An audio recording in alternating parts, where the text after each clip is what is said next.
does that sound? What is that? Is that a child? God, I hope that's not picking up. All right, hi. All right, so happy Monday. It is, however, just me in this moment. This is not how Mondays normally go if you are new. But hello, thanks for being new. Normally, I have a guest on Mondays. I could not secure a guest based on scheduling. Some people were busy. Others, did I put my eggs into a basket for someone who has openly said before, I'm terrible at texting and don't like it? Maybe. But they'd be a fun guest. And hopefully one day. But even with no guest, I still was given the best guest of all, the Hooker Boy Studios. The sounds and sights make a little more sense again. Our studio dog, Buddy, is back. It was a lovely surprise today. My roommate was home for a week. It is, as past listeners know, I am stepmom to a wonderful 15-year-old Jack Russell Terrier who has hips made of stone. His eyes are very weepy also. He is basically just a wet rock. And that is who I have given my whole entire heart to. So, Buddy has had some issues in the past of falling off of beds that he does not know the spacing of. And the first time it was very funny because nothing bad happened. The second time, it was much less funny because he inflamed 2 discs in his spine. And we were told that if they rupture, he'd be paralyzed. So again, the whole layout of this past month that Buddy has been gone pretty much it starts with me, of course, thinking he was not actually injured because after he fell off the bed,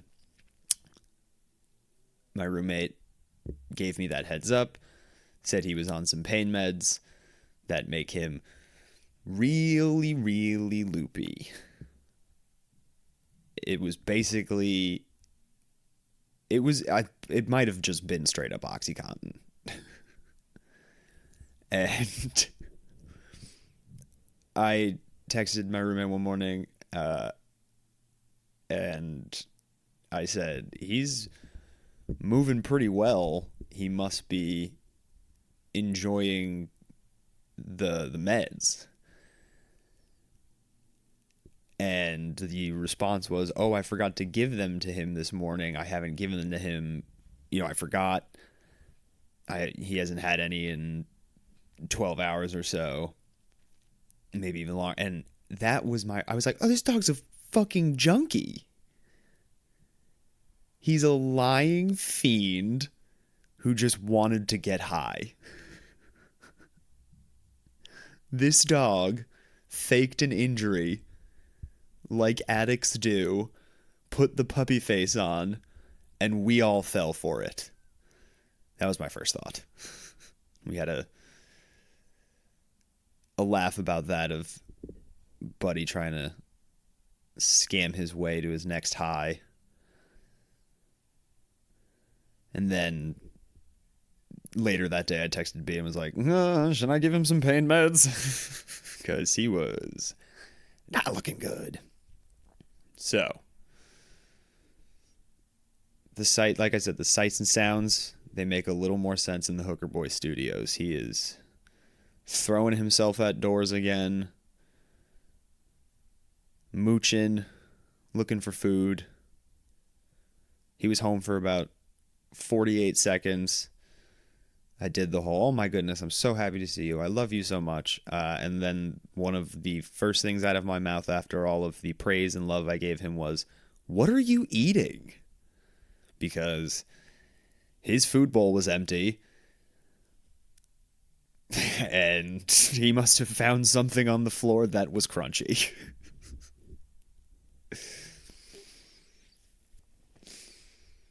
I feel very grateful too that he is back because we had a couple of tough conversations.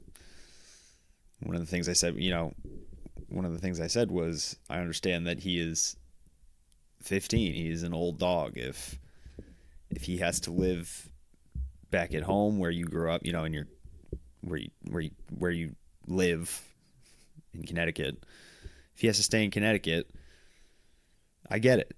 He's in his golden years. Let's not force him to be a city dog. And it was a very sad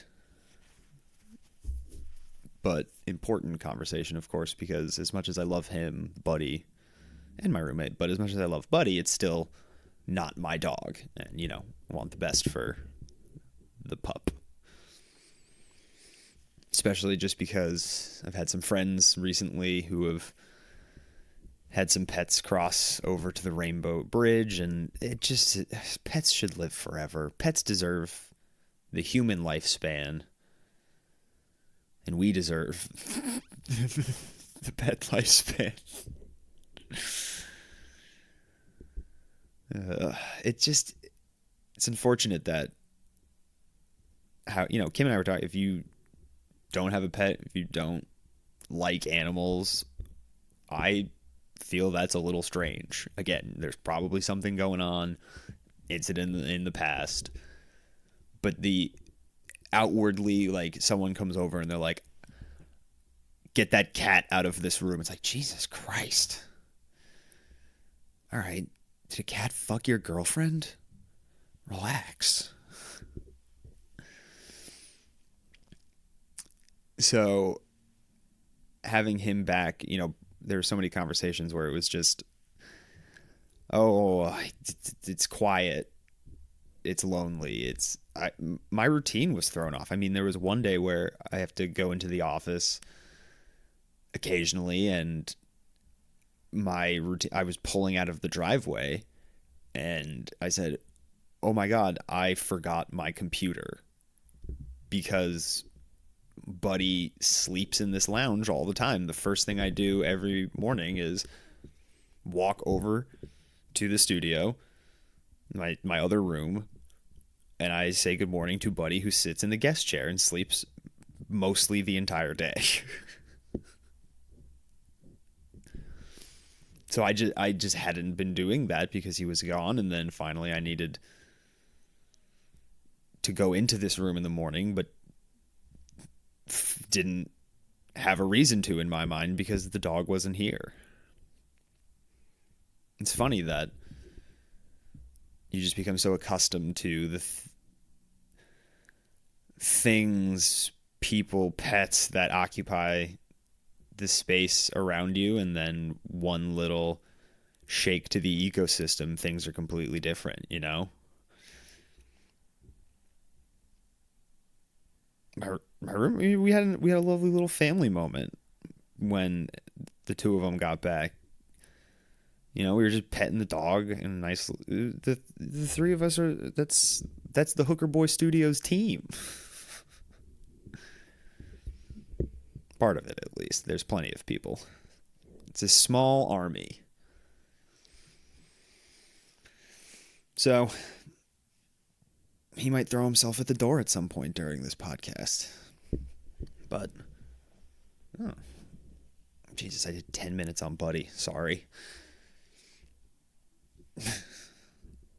It's cool. Last week, after Nubs came over, again, she offered to take photos of me in the studio, do a couple portraits, which was a very nice offer. Turned it into a little fall get-together, though, with a couple other friends, and never got around to it because I was tired after making pepperoni bread. which I guess is just Stromboli. But my Aunt Linda, who is not actually my aunt, you know those people your parents know from long, long ago, and when you're young, you say, "How do you who are these people?" And they explain it, you don't quite get it because a random they're a random set of people from 1981. So they're like, "Yeah, it's your aunt and uncle." That's who these people are. Aunt Linda and Uncle Mark, for me, are just, again, my parents' random friends from the 80s that hung around long enough that when everyone had kids, it was like, "This is your cousin." You see them once every 4.5 years. Which is not unlike your actual cousins sometimes. But I always... She's a lovely Long Island Italian, all I have to say there. Lovely brat, bombastic personality, smile that'll light up a room, that kind of stuff. But she makes what she calls pepperoni bread, which again I'm pretty sure is just Stromboli. And I remember as a kid, whenever those 4-year blips would come around and be like, "Oh, Aunt Linny and Uncle Mark are coming down, or we're going to see them. I need about 13 loaves of pepperoni bread, please." Because I will eat it for the next 6 days. This is what I will live on. And I remember one time, she made a ton for the get together, and then a little tin foil, like an unbaked, or maybe it was baked, I don't know, but the point is it was a separate tin foil loaf of pepperoni bread it just was Danny's pepperoni bread. And she was like, "You're taking this home with you because I know you're going to want some." Also, real quick, just to establish another frame of reference for how, like, the layer of when you're a kid, who the hell are these people? I don't even know. For the first 10 years of my life, probably, genuinely, and then it became just a running joke because I asked it so much. I used to refer to Uncle Mark, again, parents' best friend. I used to just call him that guy. Anytime he was around, I would have to quietly ask my mom or my dad, "Hey, who is that guy?" And then, of course, it got back to him because if you're a kid and embarrassed about something, people find it funny instead of honoring that and not embarrassing you further, even though it is really funny. So yeah, it was Aunt Linda and that guy. But that's another food recipe, the pepperoni bread, that's in this little book that I have written out, and it's just such a positive memory again of why these conversations, I love doing them, because food is such a powerful trigger. And even though I did get to see them recently, so that 4-year blip, we're back on the counter, but it's a little, it warms your heart just ever so slightly. Now, in the recipe, it does say buy 2 loaves of pre-made pizza dough, which is fine, but I am hell-bent on making your own dough. There's a phrase in the family that is, "Make the fucking dough," because it is not that hard. It's a fun time too. Plus you can throw whatever you want in it. It's the same as all the other stuff. But It's mostly just flour and water for pizza dough and yeast. Yeast is the hardest part of all of this because it has to be if it's too hot, the yeast dies. That's over 120 degrees Fahrenheit. If you're one of our European listeners, I'm sorry. I can't do that conversion to Celsius. Over 120 degrees Fahrenheit, too hot. Under 90, too cold. So, get a thermometer out, whether it's the meat thermometer or the one you stick under your tongue when you're sick. Run it under the faucet until you see 95 or 100. And then you fill up your 1 1/3 cups of water, as my uncle wrote out for his pizza dough recipe. So, make the fucking dough. Nothing bad is going to happen. And if it goes poorly, the good news is that it's just flour. It's like 78 cents down the drain. Also, why I'm so now why I enjoy making my own food so much is food from a truck, in theory, very fun. Pulling over after a show to vomit in a suburban neighborhood across from someone's driveway. In theory, not saying that happened, not very fun.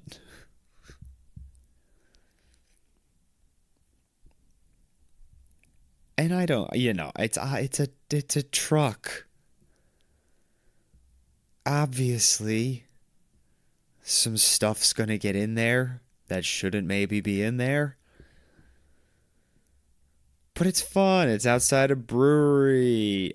It's a weekend. And people are making food for others and making sure that they're not hungry, and that's a cool thing. I wanted to support that. I wanted a grilled cheese and some tomato soup.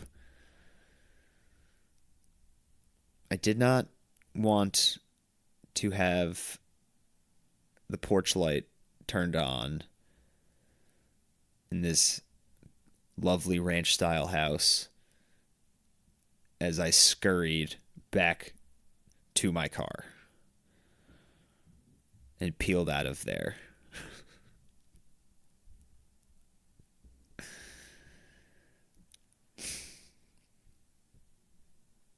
Maybe they did catch my face, got a glimpse of me, know what I look like, and then if this does go well in a handful of years, if they're watching TV or whatever, they're going to be like, oh fuck, it's that guy that threw up on our lawn. No way. Alrighty. Have a good Monday.